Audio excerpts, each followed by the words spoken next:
Greetings, everyone. This is Terry Naturally with another edition of Terry Talks Nutrition. We're here every Saturday and Sunday morning from 8 o'clock until 9 o'clock Central Standard Time. And you can also listen to us live here as we broadcast locally in the Green Bay, Wisconsin market, and anyone outside of our market, anywhere around the world. You can go to my website, terrytalksnutrition.com. There you can listen to the radio show live. All you have to do is keep in mind that you have to change your times to be on the same time we are here in the Central Standard Time in the USA.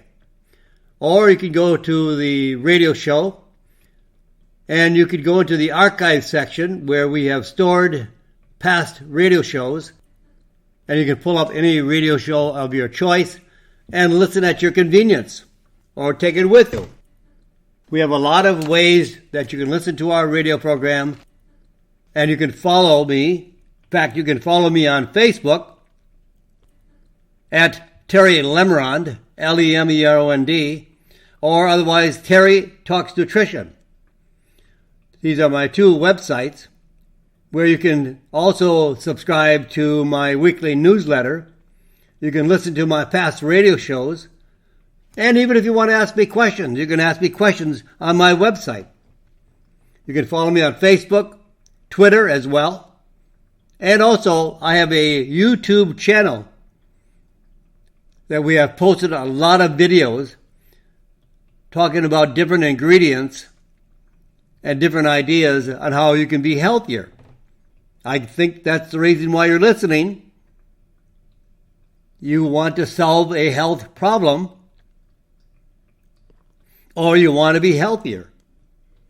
So my YouTube channel is youtube.com/Terry Talks Nutrition. You can also listen to my new podcast that Dr. Lynn and I share together.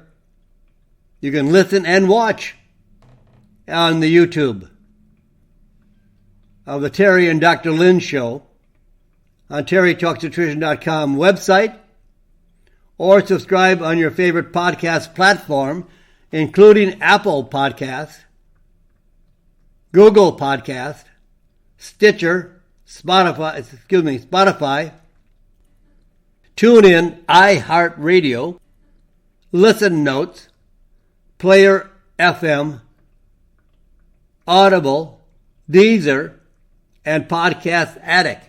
So we give you a lot of opportunities to follow us because we are trying to share with you information that not many sites do.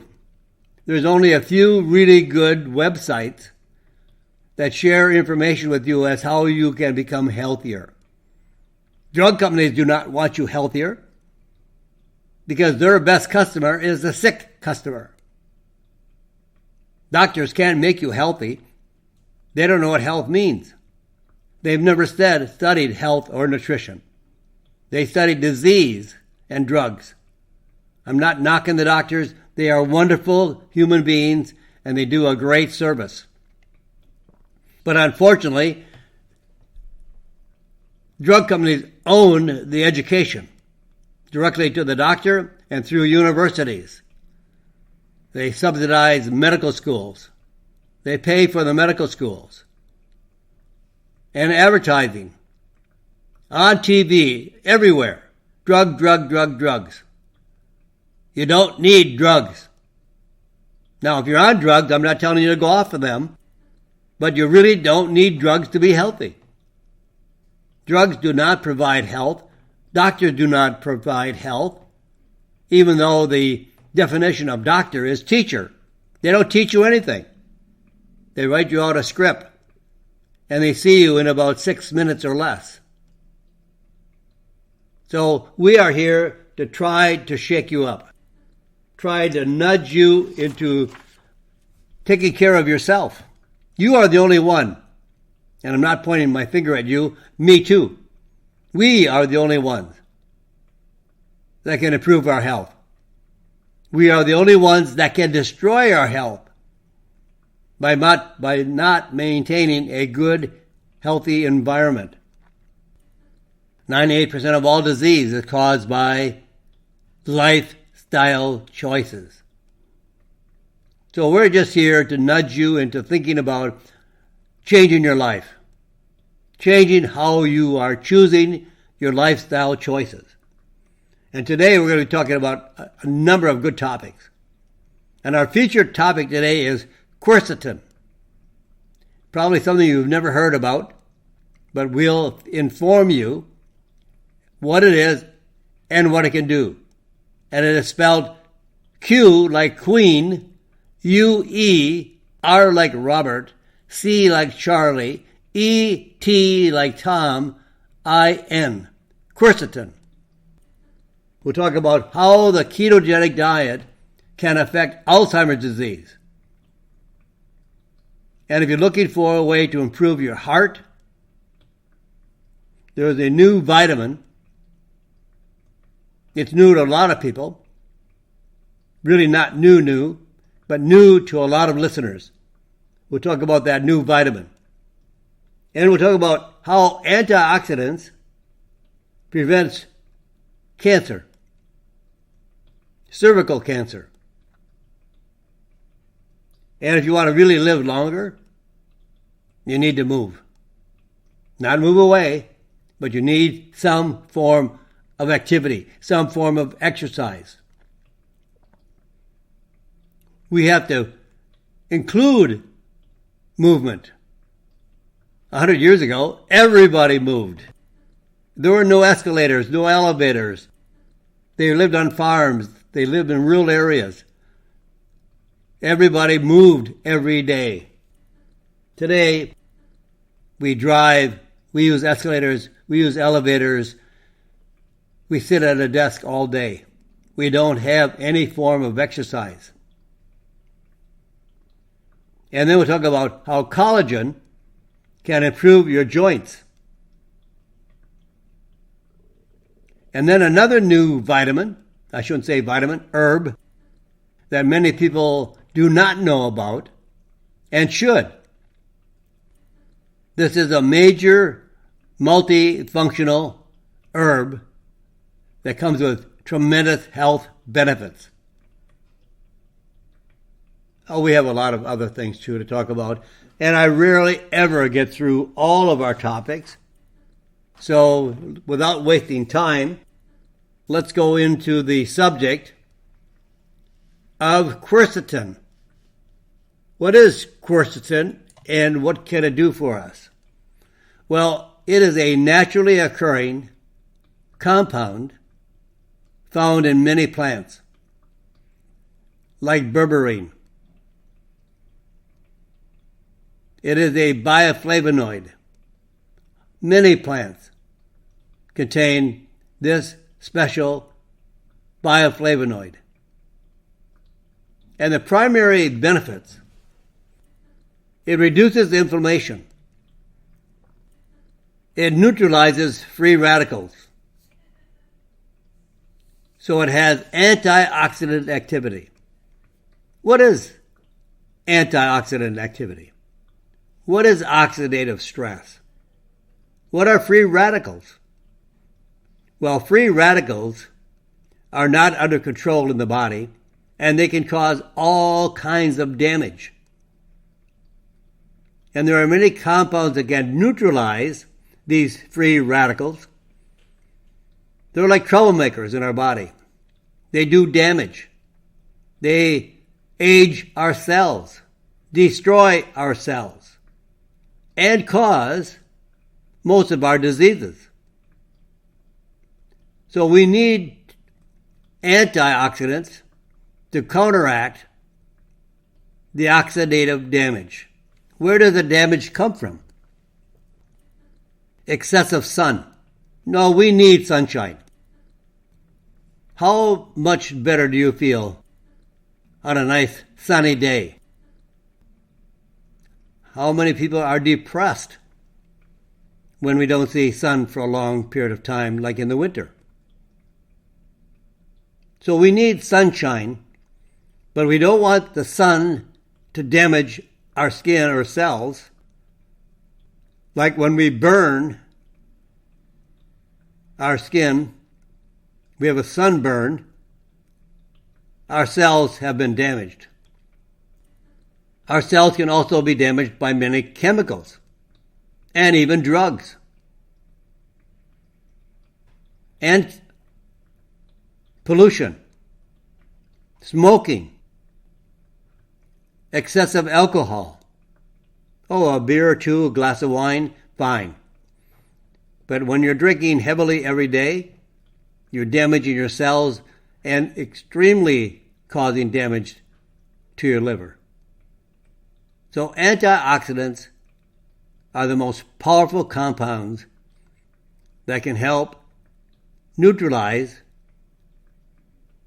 and keep in control the free radical damage. Other herbs that can do that as well, especially grapeseed extract, curcumin, astaxanthin, CoQ10, can all help as powerful antioxidants.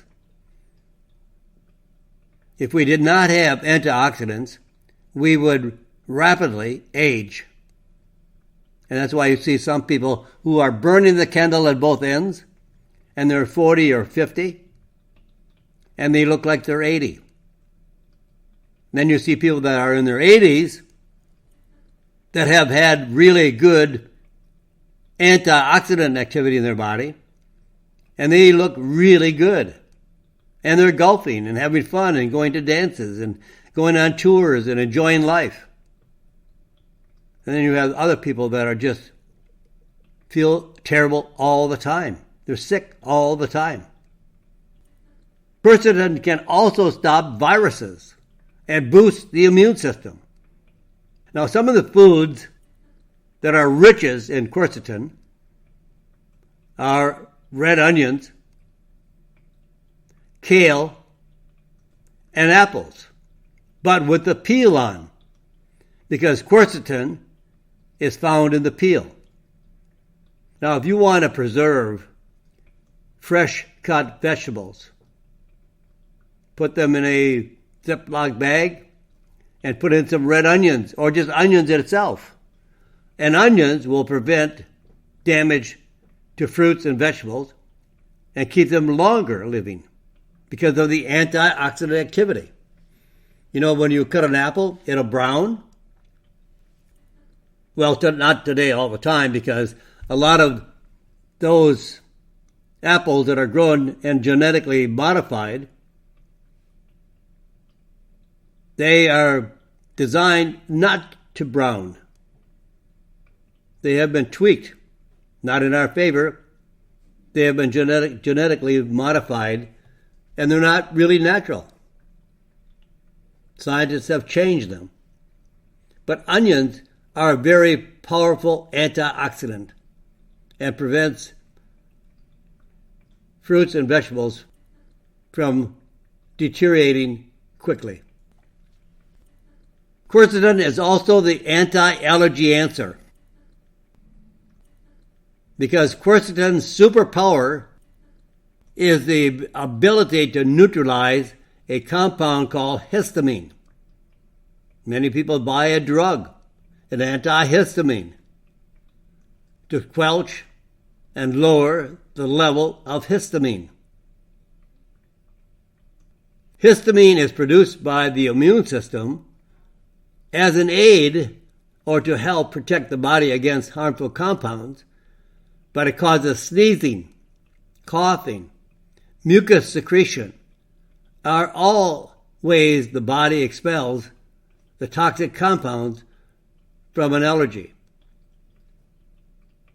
However, histamine can also be released when the body mistakes something harmless, like dust, D-U-S-T, dust, dander, animal dander,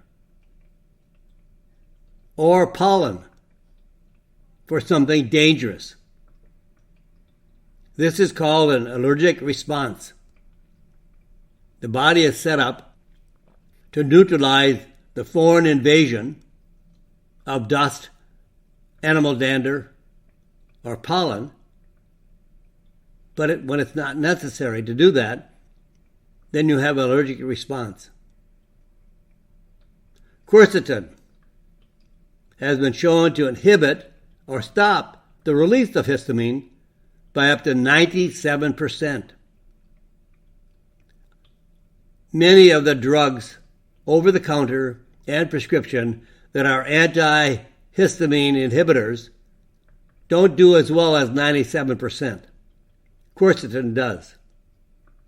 So quercetin is ideal for all types of lung, respiratory problems that would be like asthma, allergies, COPD, infections, and more. Now, if you want to make something really effective, consume a combination of quercetin and boswellia. Boswellia has the same effect for upper respiratory tract problems: asthma, allergy, COPD, bronchitis, sinusitis, infections. And quercetin would be a great combination for all those that are experiencing allergic reactions. So how do you get more response from quercetin? By adding vitamin C.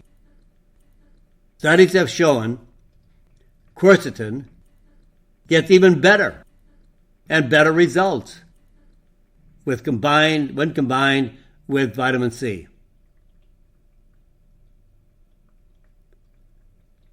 And what it does, it actually increased the vitamin C and quercetin, increased its anti-cancer activity, especially in breast cancer cells. It significantly reduced free radical activity. Here we have again, free radical activity. Radicals are bad. We need to get rid of the free radical damage. And quercetin and vitamin C has a far more reaching effect, increased activity for the immune system. In fact, vitamin C and quercetin increase survival rates during influenza H1N1 by 25%. Quercetin and vitamin C, in another study, protected against bacterial infection when 100% mortality in untreated animals versus 60 to 70% survival in the animal that were treated with vitamin C and quercetin. So it has a lot of benefits. Increased activity for its antioxidant effect as well. The combination with vitamin C reduced the dosage necessary of quercetin for its antioxidant effects and extended its activity time in protecting cell damage. And also vitamin C may regenerate quercetin when it becomes oxidized, when it has been spent or used up. Vitamin C regenerates it and also decreases inflammation. In otherwise healthy individuals, exercising regularly. And when we exercise regularly, we are causing inflammation. Because when you exercise, you're doing damage to your body. And then the body has to respond to the exercise, so it gets stronger and healthier over time. But if we exercise too much, like some people do, walking or jogging is fine. But continually doing marathons or a large excessive amount of exercise causes inflammation and damage. So vitamin C and quercetin reduce the inflammatory markers in the body more effectively than either of them by themselves, either one by itself. 50% decrease of inflammation from the combination. Vitamin C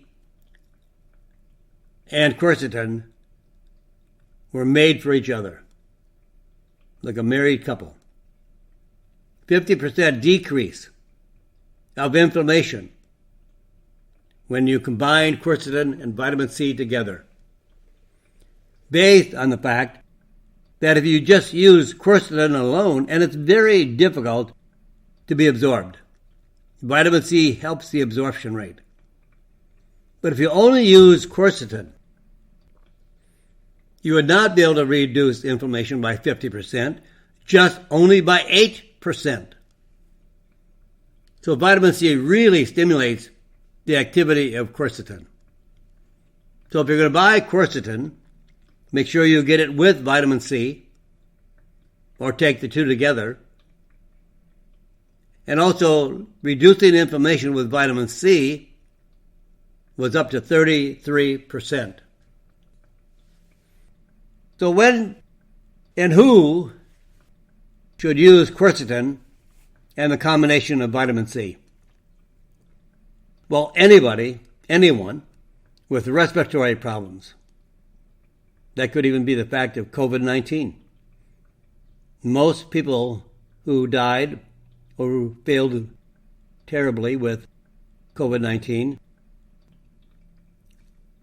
they were experiencing respiratory problems and the ensuing inflammation that causes their death. So anybody with viral infection, upper respiratory tract, asthma, allergies, COPD, bronchitis, and sinusitis. Also, brain and mental function, such as those suffering from Parkinson's disease, dementia, and any form of mental decline associated with the aging process. You know, we get older by the day, right? And over time, those days stretch into years and decades. And before you know it, we are getting older, and the signs of aging can be experienced. Also, metabolic syndrome. Quercetin and vitamin C can help support when we are experiencing what is called the metabolic syndrome. I'll talk about more of that as we go on to the program, because there is another herb that I think even does it more effectively. And I'll talk about that soon. But also, quercetin and vitamin C strengthens the immune function and helps to inhibit viral, bacterial, and fungal infections, heart disease, cancer. So there's a very powerful compound that helps to improve the absorption of anything in the way of herbs, even drugs. Even drugs are hard to be absorbed sometimes. Certain drugs, medication, and herbs are very difficult to be absorbed systemically. It gets into the blood, it cannot get into the bloodstream, and only continues in the intestinal tract.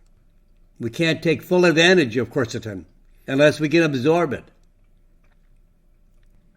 So 50 milligrams of quercetin combined and complexed with a starch from plants that has been shown in clinical trials, even with drugs and medication, that it increases the absorption systemically into the system, into the bloodstream. It boosts the absorption as much as up to 10%, or I should say 10 times. So like a 50 milligram quercetin would be equal to 500 milligrams of quercetin when it's complexed with this plant starch. The starch has no ability to be absorbed. It has no calories. It is just a carrier. It's like a transport system.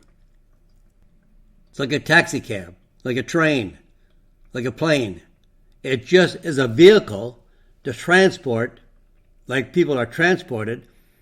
This starch transports nutrients when it's complexed with a special nutrient. And then with 250 milligrams of vitamin C. This is a great combination for all the conditions that we mentioned, like upper respiratory tract infection, asthma, allergies, emphysema, COPD, bronchitis, sinusitis, and brain and mental function, Parkinson's disease, dementia, Alzheimer's disease, mental decline associated with any process of aging, immune function. It inhibits the viral, bacterial, and fungal infections, heart disease, cancer. So taking a combination of 50 milligrams, 50 milligrams of quercetin, complexed with a plant starch that increases absorption about 10 times.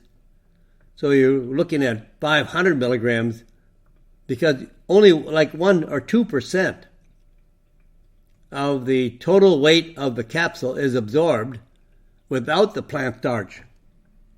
And then adding 250 milligrams of vitamin C increases the absorption of quercetin.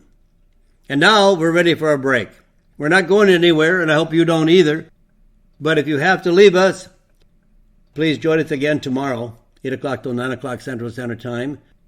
But we're going to break right here. We'll come back in just a few moments. I'm Terry Naturally. This is Terry Talks Nutrition. Back right after this. Welcome back, my friends. We're back here with Terry Talks Nutrition. I'm Terry Naturally, and we are here with a variety of topics that hopefully you can make use of and that you learn more about how you can take care of yourself in a better way. Remember, drugs do not promote health. Doctors aren't there to inform you how you can be healthier. And you know, man, woman, humans have lived for thousands of years, centuries of years, with no drugs. And we're still here. But now that drugs have come on board, and they're dispensing more drugs than ever before, the lifestyle of America is terrible. We are a very sick country.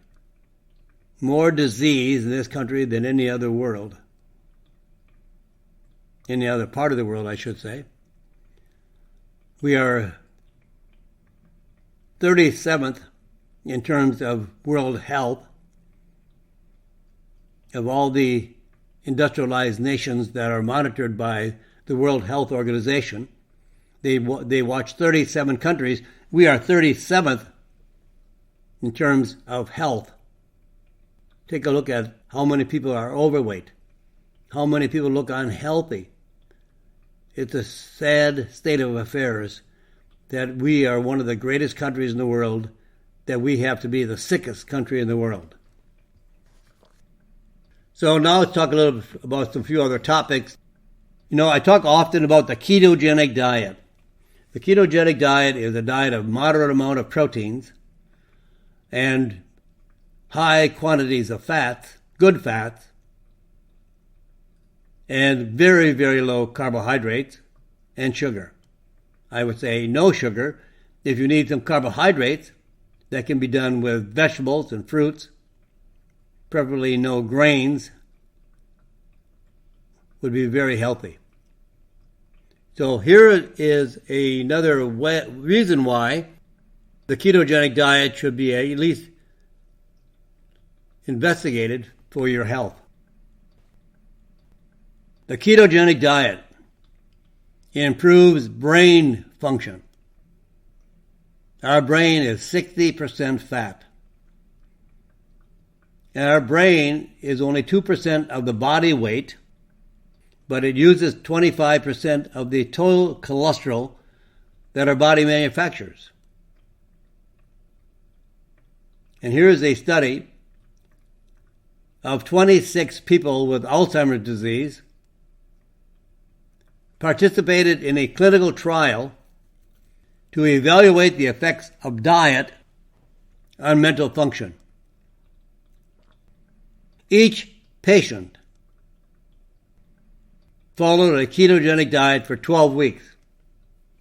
It was made up of 58% of the diet being fat, 29% being protein, and 6% being carbohydrates, no sugar. Carbohydrates are a form of sugar, like bread, pasta, grains of any kind. In order for them to be metabolized in our body and useful, they convert to sugar. We can't absorb carbohydrates, so it converts those carbs to sugar. So carbohydrates are a form of sugar, and then you have the good old sugar. And then they compared that to a standard low-fat diet, which was 11% fat, 19% protein, but 62% carbohydrates. And this study was done for 12 weeks. With a 10-week washout, meaning that no one in the study took either type of diet, and then they changed the diets, they switched. The group that was using the high-fat diet were now using the low-fat diet, and those that had been on the low-fat diet, they switched to the high-fat diet. So the results of this study: cognition, slight improvement on the ketogenic diet, but slight decline on the standard low-fat, high-carb diet. Daily function of the brain, slight improvement on the ketogenic diet, 5% decline on the standard diet. And what happened to the quality of life? There was a 10% improvement on the quality of life on those that were consuming the ketogenic diet, but there was a slight decline on the standard diet. And on the ketogenic diet, those patients, while they were taking the ketogenic diet or were consuming the ketogenic diet, all lost weight and reduced their blood sugar level, including their A1C, with no adverse effects experienced at all. What's killing this country is the American diet. You know, the American diet, I guess you could say, should be put in prison and not allowed for anyone to consume. It is very high in carbohydrates and sugar, and using not enough protein, especially in the elderly. And many people are trying to get by on a low-fat, high-carb diet. And that's a diet meant to cause disaster. We should be on a low-carb diet, moderate amount of proteins, and plenty of fat. Good quality fats. Not the bad fats. There are many, many sources of bad fats. But the good fats, and my best fat for me, and I try to encourage others, is olive oil. A couple of weeks ago, I spent time in Egypt and Jordan. And I know that they use olive oil as their main source of fat. They don't use butter. They use olive oil. Olive oil on everything. And I met a few people and spent time with a few of the folks from Egypt and Jordan.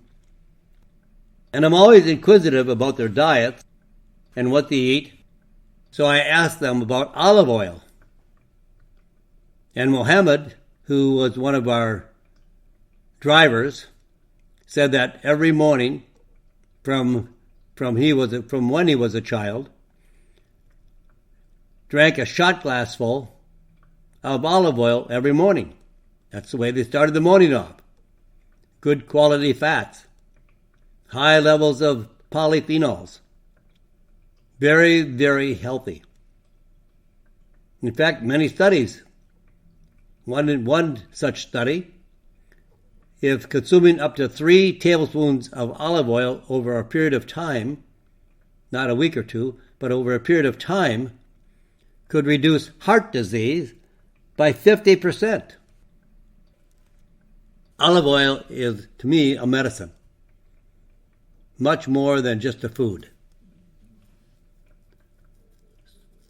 So fats should be part of your diet, high quality fats, and plenty of those fats in your diet.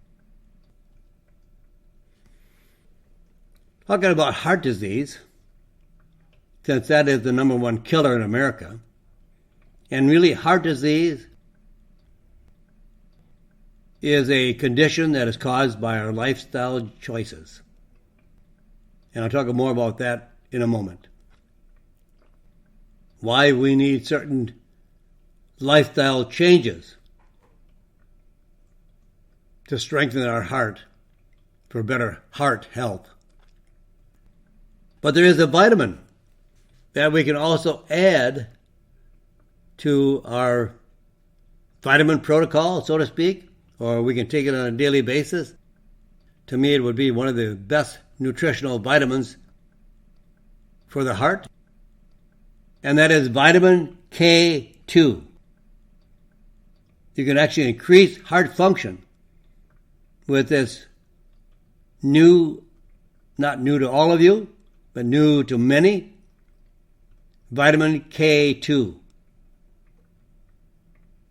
They took 26 elite endurance athletes and placed them on vitamin K2 or a placebo for 8 weeks. Everyone completed their test to measure heart rate, cardiac output, such as how much blood was pumped per minute at week 1, and then at the end of the study at week 8, while still following their same normal training routines. The results of the study: the intake of vitamin K increased cardiac output by 12%. That is an indication of increased stamina, endurance, and exercise capacity. To get similar increase in cardiac output with just exercise alone, no vitamin K2, can be done over a period of training, but it would take 6 to 9 months, meaning that vitamin K2 supplementation reduced the training window by as much as 60%. So think about vitamin K2 for your heart. I do take vitamin K2 for my heart. I take it in a combination with vitamin A, vitamin D3, and vitamin K2. That's the combination that I find to be superior for improving cardiac output, which is a way to examine or analyze the exercise capacity, endurance, stamina. Now, we talked earlier about antioxidants. Well, antioxidants are the premier savior of your health, because oxidative damage causes free radical damage, destroys cells, kills cells, and ages the cell. So there are some very powerful antioxidants that would prevent many diseases. And in this case, I'd like to share with you how it can help prevent cervical cancer.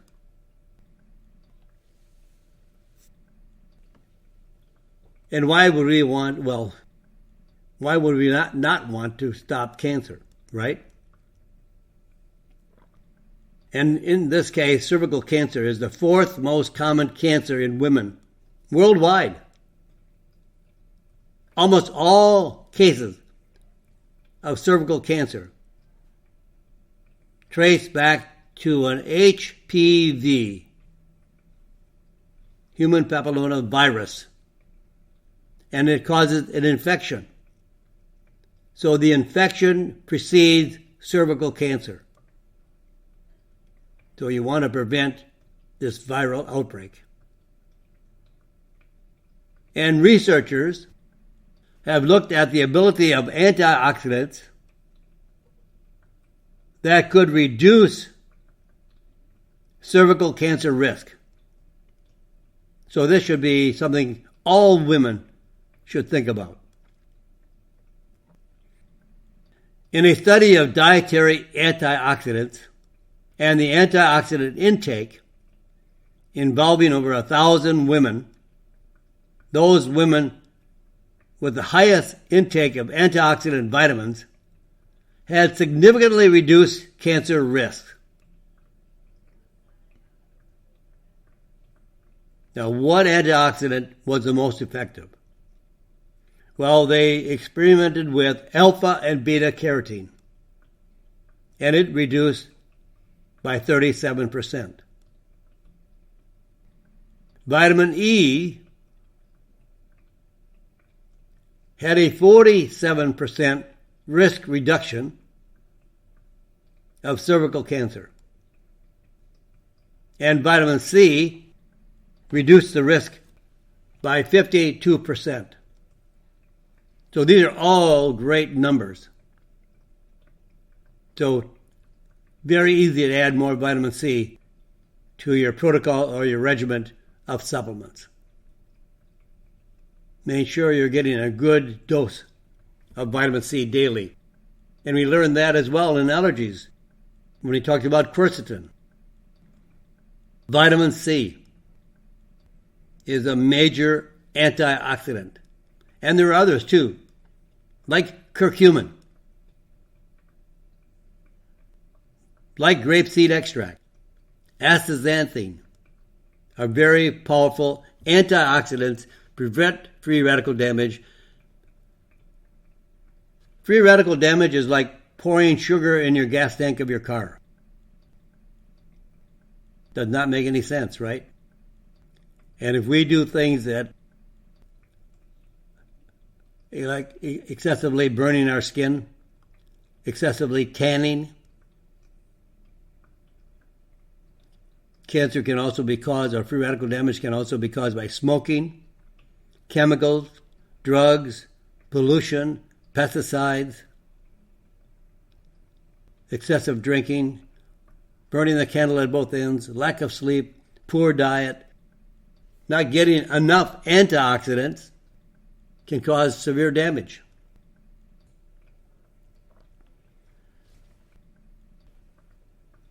How do we live longer? Well, one thing is by reducing the amount of food we eat. We are eating way more than what our bodies require, which causes people to be overly fat and obese. But also, by getting off the chair or off the sofa and go for a walk. And that helps reduce your risk of premature death. Truly. It's pretty easy. Researchers gathered health data from over 130,000 people in the U.S., in the UK, and Sweden, who wore activity trackers, monitors, to monitor their daily physical activity.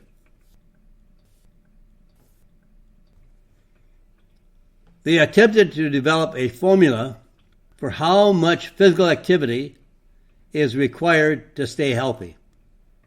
Now, some of this is going to blow you away. Their conclusion of this exercise activity trial: spend 3 minutes exercising vigorously, or 12 minutes exercising moderately, for every hour you spend sitting down during the day. So how much are you sitting down? 8 hours, 10 hours in the office? At home, 3 or 4 hours in front of the TV? So following this formula reduced the risk of premature death by 30%. So if you sit at a desk for 8 hours, spend the 3 or 4 or 2 hours on the couch watching TV, you should be getting either 30 minutes of vigorous exercise or 2 hours of moderate activity daily. Now, you can do this either in one session or spread it across the day. Even 10 minutes, 2 or 3 times a day of exercise would gain real huge benefits. Well, how are your joints doing? Are they creaking and fighting back when you're going up the stairs? When you come down the stairs, do you feel that they're fighting back when you're going down? How are your joints responding? Or maybe you aren't doing anything because you can't, because of your joints not wanting to help you, not supporting you, walking, running, going upstairs. Maybe you wince on every step you go up. Maybe you have to hang on the handrail to get up the steps. Well, collagen forms cartilage and reduces arthritis. Arthritis is a breakdown and loss of the rubber, not really rubber, rubber-like, cushioning cartilage that allows joints to move smoothly. And cartilage, that is that cushioning effect between the bones, is primarily built from collagen. There are 16 types of collagen found in the human body. But there is one very specific type of collagen that is found only in the joints. So if you're taking collagen and you're not focusing on type 2 collagen, collagen may have some benefits for your skin and other parts of your body, but if you want it to be directly related to your joints, you need type 2 collagen. Supplemental type 2 collagen can, based on studies, help reduce the arthritic symptoms and rebuild cartilage in your joints. So if you haven't gone through a point where you are bone on bone, you have some cartilage left, you can actually increase that cartilage with type 2 collagen.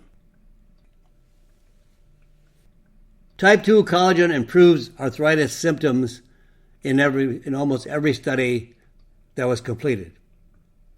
Here's a clinical study. Acetaminophen, otherwise known as Tylenol, versus acetaminophen plus type 2 collagen were studied in patients with knee osteoarthritis. Now here are the results.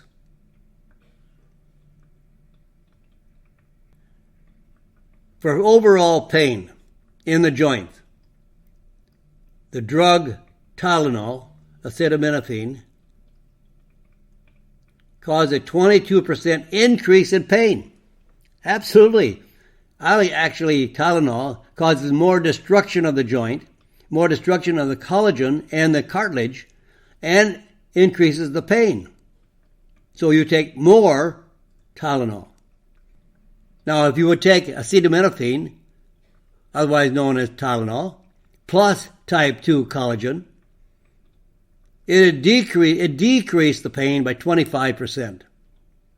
Now, if you're walking, going upstairs, and you have pain, and you take Tylenol, there were no change in your joint, no benefit.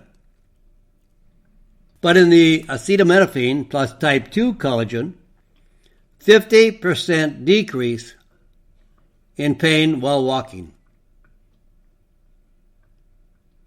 And then the time to walk a very specific distance, like 3 blocks or a mile. If you took the drug Tylenol, there was no benefit, no change. If you took acetaminophen with type 2 collagen, there was a 7% decrease in time needed to walk a specific distance. So here's a formula that I think is really highly beneficial. I recommend it often. So to keep your joints moving smoothly and easily, here's a formula that I love that works. It contains the very specific type 2 collagen at 40 milligrams, which is the clinically studied dosage, the scientifically studied dosage. It also contained 450 milligrams of boswellia, which is an anti-inflammatory, and then 1,740 milligrams of glucosamine, chondroitin, and hyaluronic acid. This is a joint-building formula. You have to also understand that boswellia is also a very powerful anti-inflammatory. And then you combine that with the rebuilding of the cartilage of 40 milligrams of the native type 2 collagen and 1,740 milligrams of the chondroitin, glucosamine, and hyaluronic acid. This joint formula can keep you easily moving and walking longer distances and reducing your pain significantly. Up to 25% decrease in pain, 50% decrease in pain while walking and walking stairs, and a 7% decrease in time needed to walk a distance. So you could speed up your walking movement when you're using the combination of the type 2 collagen, boswellia, glucosamine, chondroitin, and hyaluronic acid. A combination which is a new joint building formulation. So, my friends, again, time flies by, and the hour is gone. But I'll be back here tomorrow, 8 o'clock to 9 o'clock Central Standard Time, and try to do something this coming week. Food is your best medicine, not drugs. and get rid of the sugar, get rid of the carbohydrates, live a healthier life. And with that, my friends, say a prayer for this crazy, crazy world. God bless you, and God bless America.